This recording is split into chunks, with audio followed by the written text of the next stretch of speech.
طرفة عين. أعوذ بالله من الشيطان الرجيم. بسم الله الرحمن الرحيم. الحمد لله رب العالمين، والصلاة والسلام على أشرف المرسلين سيدنا محمد صلى الله تعالى عليه وعلى آل بيته الطيبين الطاهرين وأصحابه الأخيار ومن سلك منهجهم إلى يوم الدين. Chers frères, chères sœurs, Assalamu alaikum wa rahmatullahi ta'ala wa barakatuhu.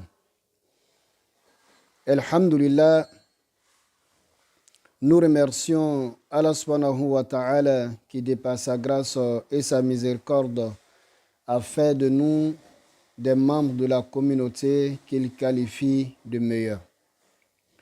Chers frères, chères sœurs, la fois dernière, nous avons parlé d'un pilier très important en islam qui est la zakat. Et nous avons essayé de donner l'historique de la zakat, c'est-à-dire dans quelle période la zakat fut obligatoire, et nous avons donné aussi la définition de la zakat, et nous avons donné des versets et des hadiths qui viennent nous donner la zakat en islam, et enfin nous avons donné la philosophie de la zakat. Aujourd'hui, Inch'Allah, nous allons parler d'un deuxième point qui est le statut du contribuable de la zakat. C'est-à-dire les conditions que doit remplir celui qui doit s'acquitter de la zakat, Inch'Allah. Qu'Allah nous donne la bonne compréhension. Dans un premier temps, celui qui doit s'acquitter de la zakat doit être musulman. Parce qu'il faut le savoir, Allah subhanahu wa ta'ala, en parlant de la zakat, il s'adresse exclusivement aux musulmans. Le non-musulman n'a pas l'obligation de donner la zakat. La zakat est une affaire du musulman. Et voilà pourquoi, la fois dernière, nous avons précisé que la zakat représente l'un des 5 piliers fondamentaux de l'islam. Donc, la première des choses à retenir, il faut être d'abord musulman. La deuxième des choses, la zakat est obligatoire aux pubères. Le musulman qui n'est pas pubère, ou bien le musulman qui n'a pas toutes ses facultés mentales, en islam, la zakat ne lui est pas obligatoire. Ça veut dire un enfant n'a pas l'obligation de s'acquitter de la zakat, ainsi que le malade mental n'a pas l'obligation de s'acquitter de la zakat. Et ensuite, il faut être un homme libre. Ça veut dire quoi? Nous savons que au début de la religion musulmane, l'islam a trouvé un système qui était l'esclavage, et l'islam avait adopté l'esclavage. Mais après, comme nous allons voir, de façon progressive, l'islam a essayé de bannir l'esclavage. Donc, à cette époque-là, quelqu'un qui était esclave n'avait pas l'obligation de s'acquitter de la zakat. Parce que l'une des, des conditions de l'esclave est que l'esclave n'était pas propriétaire. Ça veut dire, lui et ses biens appartenaient à son maître. Qu'Allah nous donne la bonne compréhension.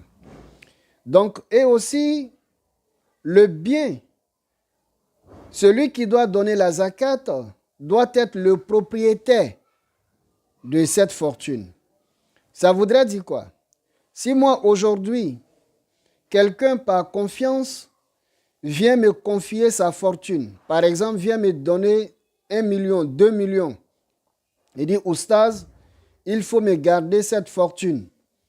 Moi, je n'ai pas le droit de donner la zakat de ces 1 million ou 2 millions, à moins que la personne me donne l'autorisation de le faire. Sinon, c'est à lui de s'acquitter de la zakat. Donc, pour qu'on puisse donner la zakat, il faudra que la fortune que nous possédons soit pour nous-mêmes, ou bien le propriétaire même de la fortune vous donne l'autorisation de le faire, qu'Allah nous donne la bonne compréhension. Et pour terminer, la fortune que celui qui doit donner la zakat doit atteindre le minimum imposable selon la nature de la fortune. Inch'Allah, nous allons le voir lorsque nous allons parler du minimum imposable de la zakat. Parce qu'il faut savoir que en fonction de la nature de la fortune, les conditions varient. Donc, il n'y a pas une seule condition fixe, c'est-à-dire une seule condition pour tous. Par exemple, celui qui fait l'agriculture, les semences agricoles, les conditions ne sont pas les mêmes que celui qui fait, par exemple, l'élevage. Et les conditions aussi ne sont pas les mêmes que celui qui fait le commerce, etc., etc. Qu'Allah nous donne la bonne compréhension et qu'il nous facilite la bonne pratique de l'islam. Pour terminer ce point, Inch'Allah, il y a une divergence entre les savants quant à l'enfant et le malade mental. Comme nous venons de le dire, tous les savants sont unanimes pour dire que l'enfant qui n'est pas pubère et le malade mental n'a pas d'obligation de donner la zakat. Ça, tous les savants sont unanimes là-dessus. Mais la divergence se situe à quel niveau? Est-ce que celui qui est chargé de gérer les fortunes peut enlever la zakat, c'est-à-dire peut prélever la zakat sur les fortunes? Sur cela, il y a une divergence entre les savants. Dans un premier temps, nous prenons Abu Ja'far et Ibn Hazm, qui est un savant juridique en islam. Les deux là sont d'avis qu'on ne prélève rien sur la fortune de l'enfant ainsi que du malade mental. Parce que pour eux, la zakat est une adoration. Cependant, elle a besoin d'une intention. Et le malade mental ainsi que l'enfant ne sont pas habilités à formuler ces intentions. Et de ce fait, ils sont exclus de la zakat. Et on ne doit pas aussi prélever la zakat sur les biens. Et encore, il donne comme preuve le verset que nous avons cité la fois dernière, dans lequel Allah subhanahu wa ta'ala demande au prophète alayhi salatu wa salam de prélever la zakat sur le bien des musulmans et que cela pourrait leur purifier ainsi que leurs biens. Donc ici, les deux savants et ceux qui sont d'avis, c'est-à-dire et leurs alliés, disent que, étant donné que le malade mental n'a pas de péché en islam, et aussi, comment dirais-je, l'enfant aussi n'a pas de péché, donc pourquoi donner, c'est-à-dire prélever la zakat sur leurs biens, et en le faisant, on va les purifier de quel péché? Donc voilà un peu l'avis de ces savants. Mais la majorité des savants, tels que Imam Malik et Shafi'i et bien d'autres, eux, ils disent que non. Le malade mental ainsi que l'enfant, c'est vrai, eux, ils n'ont pas l'obligation de s'acquitter de la zakat.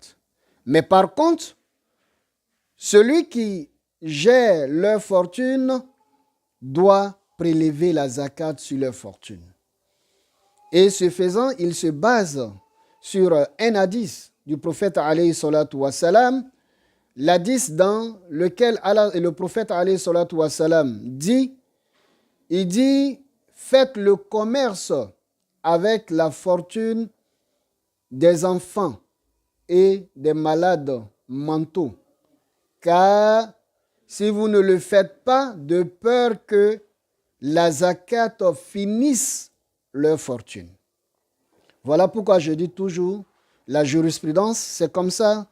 Donc ici, eux, ils se basent sur l'hadith. Ils ne tiennent pas compte de, comment dirais-je, du verset. Ils se disent le verset, c'est vrai, mais il faut comprendre que le prophète sallallahu alayhi wa sallam, qui connaît mieux ces versets-là, nous a donné encore un autre enseignement qui sous-entend que nous devons donner la zakat. Et voilà pourquoi on ne garde pas la fortune en islam. C'est détester de garder une fortune sans travailler avec la fortune. Inch'Allah, prochainement, nous allons développer ce temps-là parce que ça crée beaucoup de problèmes dans la société. Donc voilà, eux, ces savants-là, disent que oui, on doit prélever. C'est-à-dire que ce n'est pas obligatoire à ces deux personnes, ça veut dire l'enfant et le malade mental, mais celui qui gère leur fortune a l'obligation de prélever la zakat et aussi a l'obligation d'investir leur fortune. Qu'Allah nous donne la bonne compréhension. Mais quant à Abu Hanifa, lui dit, oui, il est d'accord qu'on prélève la zakat sur le bien de ces deux catégories de personnes, mais en condition que le bien soit un bien agricole. Ça veut dire, nous avons l'enfant, son père est décédé, il a laissé un champ pour lui, ou bien il a laissé des troupeaux pour lui, ou bien le malade mental également.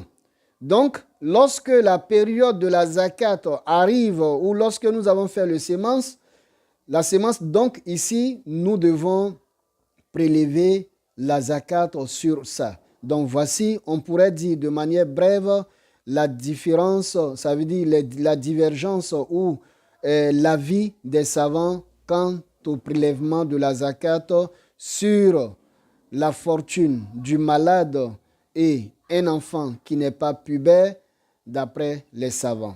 Donc, comme je le dis, la majorité sont d'avis qu'il faut prélever, que ce soit un bien commercial, que ce soit une fortune même que les parents ont laissée, que ce soit agricole, la majorité des savants sont d'avis qu'il faut prélever absolument parce que tout simplement, avec l'hadith que le prophète alayhi salatu wa salam nous a donné, que je viens de lire, qu'Allah nous donne la bonne compréhension de l'islam et qu'il nous facilite la bonne pratique de l'islam.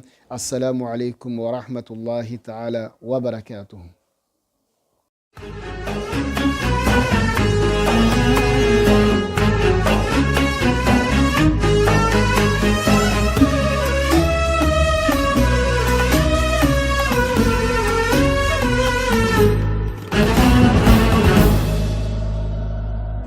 رقت عين